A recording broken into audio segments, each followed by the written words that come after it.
Welcome to part 3 of the word tithe, 10th, tithing. Our first 2 lessons were Abraham and Jacob. Today we get into the law. The law is the first 5 books of the Bible. The word tithe is mentioned 14 times. And every time tithe is mentioned, it's considered to be food. What was the tithe for?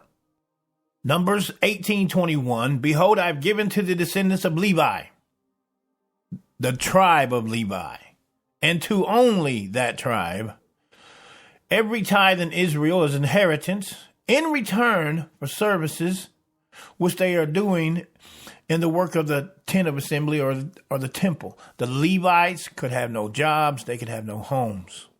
They stayed there at the temple and the tents. That's where they lived, breathed, everything. Now, the law mentions 3 different tithes, which added somewhere between 19% and 27%. There was the Levitical tithe, found in Leviticus 27:30 through 32, Numbers 18:21 and 24. There was the annual festival tithe, found in Deuteronomy 14:22 to 27. And then there was the triannual poor tithe, Deuteronomy 14:28 through 29. The Levitical tithe was a standard tithe.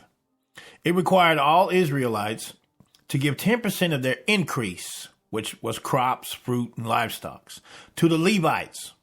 Only the Levites, the priest of the day. Only the priest of the Levite tribe, could do the temple work. And if you think about it, it was either all at one time or sporadically, because crops come in at different times.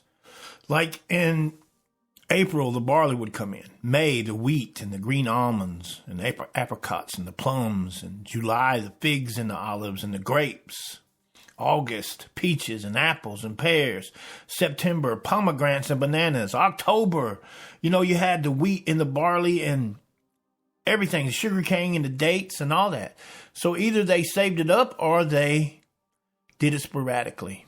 So that's the Levite tithe. That was given to the Levites, the priest. 10% of your increase was given to the Levites. Then you had the festival tithe, was to be paid annually when the Jews would gather in Jerusalem. And so, just a big festival. The worshipers were instructed to take 10% and consume it together. Something just the opposite of what a lot of people are teaching. Don't eat your tithe. What shows you right here that they ate their tithe. They would feast. The feast would consist of grains and meats and drink. And they would just have a big old party. They, BYB, if you will.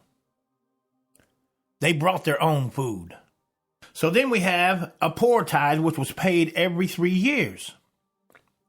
Like the festival tithe, the tithe was intended to feed others as well, including Levites. Unlike the festival tithe, however, this meal was intended to feed foreigners, orphans, and widows, not at Jerusalem, but within one's own city. Rather than tithing on the past 3 years, the worshiper only had to tithe on his increase for the year in which the poor tithe was required. So we have 3 different tithes doing 3 different things, but they're still required tithes. Did you know that if the place where you're supposed to go to present your tithe was too far, that you could sell your tithe for silver and gold or money? That was the money of the day.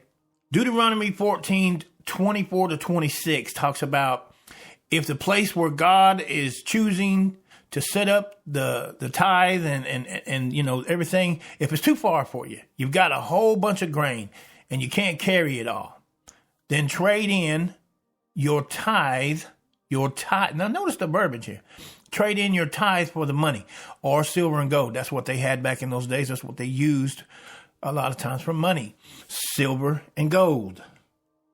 So you could just trade in your tithe for money because, like again, if you're carrying all that, the grains and everything else, and then you got all this livestock to carry, and the place is way far, it's just easy to carry silver and gold. And then when you get to the place, you spend the money on the tithe. It says on whatever you desire, oxen, sheep, wine, or strong drink. Religious people, it says strong drink. And whatever your appetite, desires. And you shall eat and drink there before the Lord your God and rejoice, you and your household.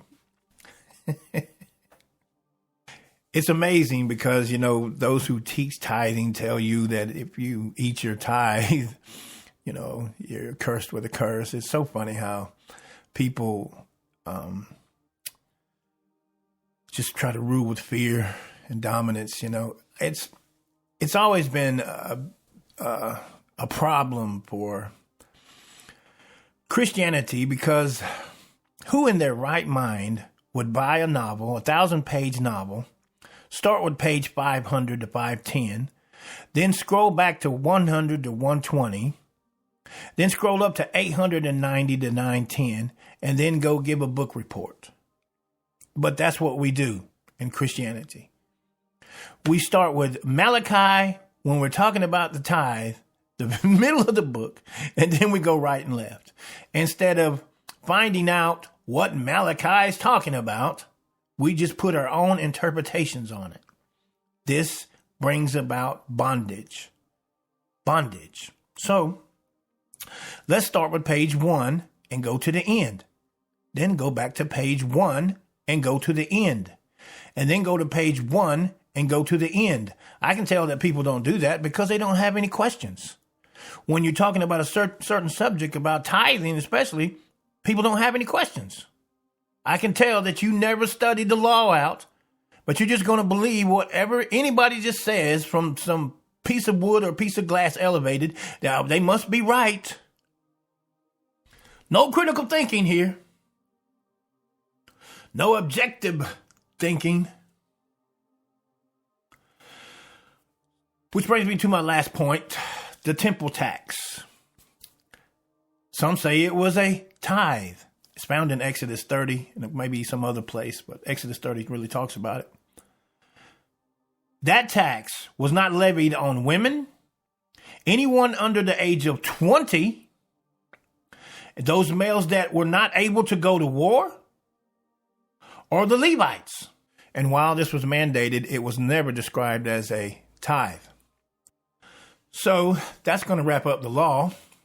We're laying a foundation of what the tithe is, what was the purpose for the tithe, what they did with the tithe. Next lesson, we'll be talking about Nehemiah and Malachi. See, we're laying the foundation of what they were talking about. And then we'll probably get into some New Testament, where Christ taught about tithing.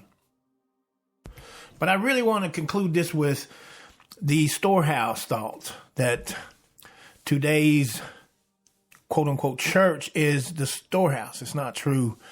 The storehouse was a literal building.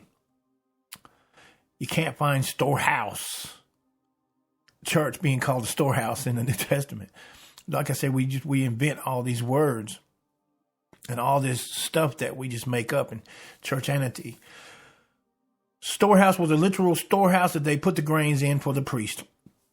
And so a building that the church meets in is just that. It's a building that the church meets in. And not everybody that goes to the building is a church, because church is born again people, saved people, people who has accepted Christ.